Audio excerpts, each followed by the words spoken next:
Sudah ada mulai dari pembawa Islam pertama masuk ke Indonesia, masuk ke Sulsel, dari para aulia, daripada ulama turun temurun sampai kita sekarang. Tugas kita tinggal muhafazah, memelihara.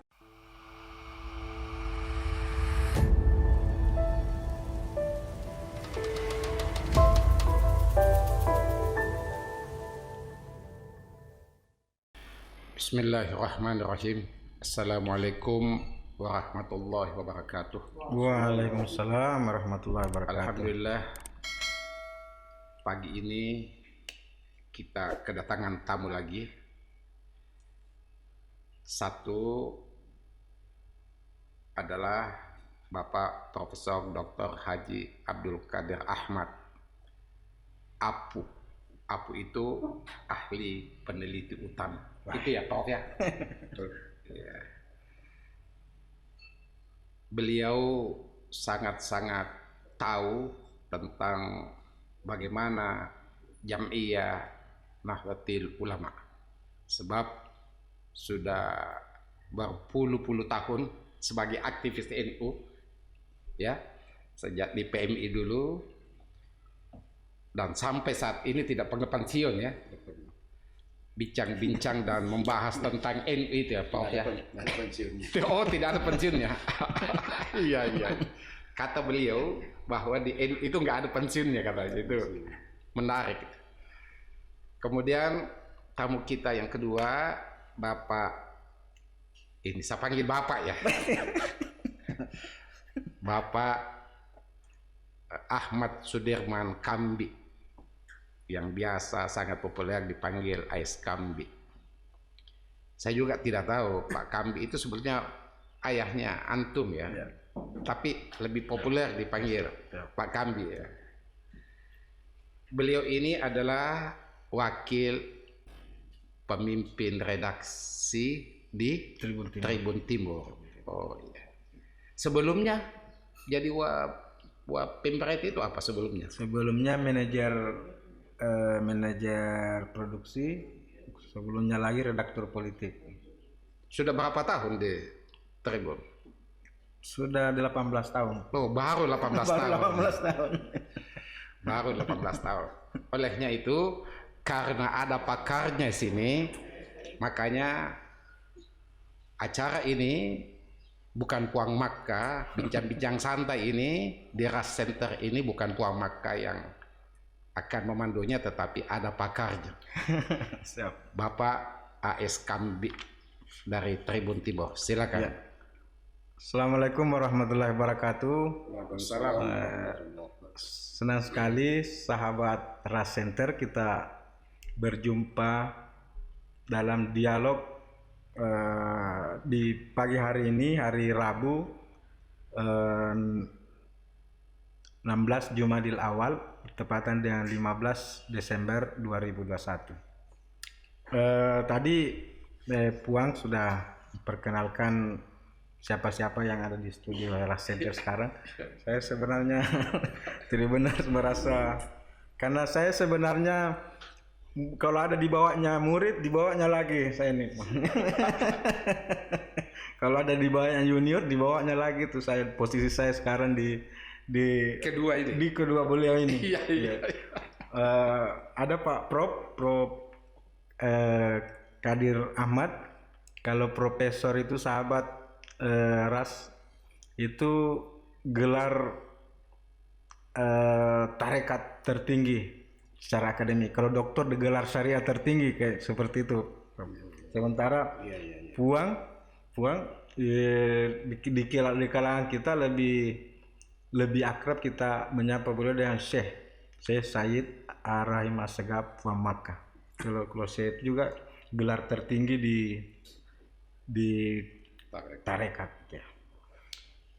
Tadi Puan juga sudah memperkenalkan siapa Pak Prof Qadir. Beliau sudah aktif di NU sejak puluhan tahun yang lalu. Mungkin kita ini belum lahir, beliau sudah ber-NU mulai dari PMI apa dan sebagainya. Mungkin ke Ibnu katanya. Oh, Ibnu Prof ya? PMI atau Ibnu Prof? PMI. Ibnu dulu, sudah Ibnu baru PMI. PMI. Ya, siap.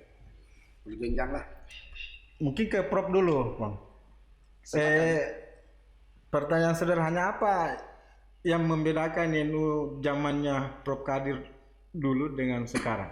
Kira-kira seperti apa? Kalaupun ada bedanya, Prof. Ya, bedanya itu saya kira lingkungan ya, Ya. lingkungannya, apa itu environmentnya, di mana kita hidup. Kalau dulu kan waktu kita masih di IPNU, PNI dan lain sebagainya, kita masih hidup dalam suasana yang masih adem. Orde Baru atau Orde Lama waktu itu, Prof? Saya lama dan baru, tapi lamanya itu masih kecil. Orde Lama sudah di masih IPNU, kecil. waktu Orde Lama IPNU. 1970 itu di IPNU ya. Ya. 74 kemudian baru masuk di PNI. Itu saya kira lebih adem ya dulu suasananya, karena memang media sebagai wadah ekspresi orang itu belum terlalu banyak dan belum canggih, Ya. sehingga hal-hal yang masih bisa diterima secara tertutup itu masih dilakukan secara tertutup, seperti dalam tarekah ya. Kita berhadapan dengan guru, kemudian kita menerima Masih dalam kita kelambu. dan lain sebagainya. Sekarang itu dengan perkembangan transformasi media Sudah lewat podcast.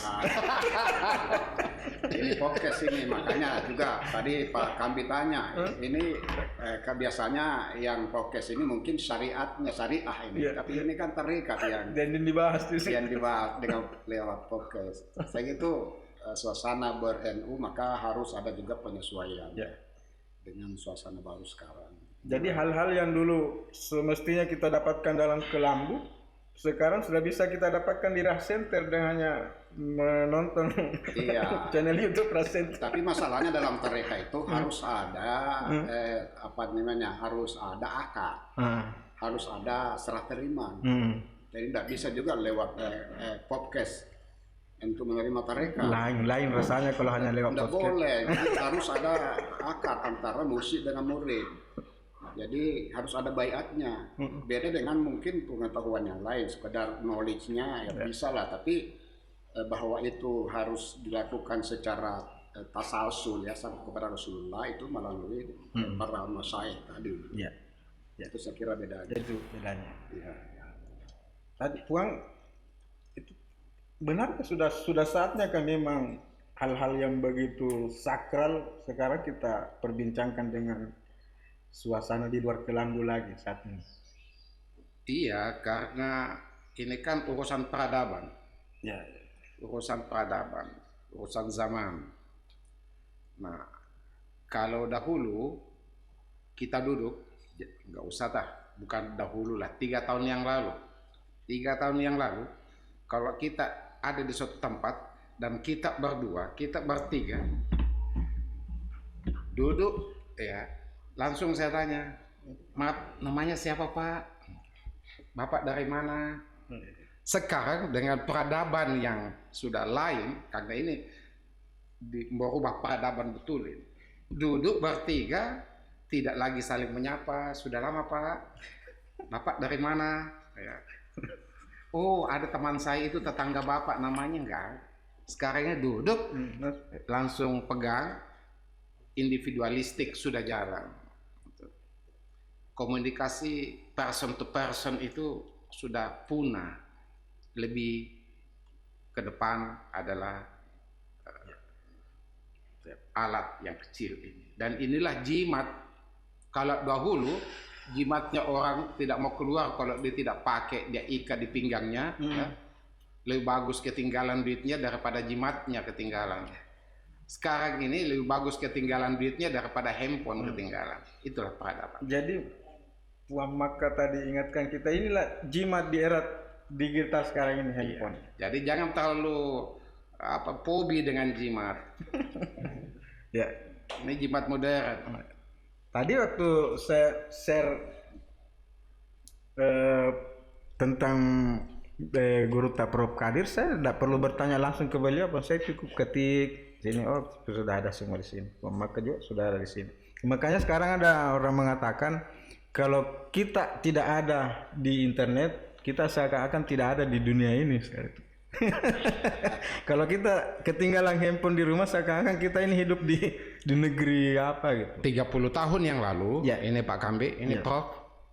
Sewaktu saya kuliah ilmu komunikasi, profesor saya katakan begini, kedepannya nanti siapa yang menguasai komunikasi, dia yang menguasai dunia. Itu dulu 30 tahun yang, itu statementnya profesor saya dulu. Ya. Jadi transformasi pengetahuan sekarang lebih banyak di digital. Kalau Prof mungkin dulu waktu zaman-zamannya Prof aktif di NU atau IPNU, PMI, gimana interaksi kita dengan guru-guru kita, seperti apa dengan senior-senior kita?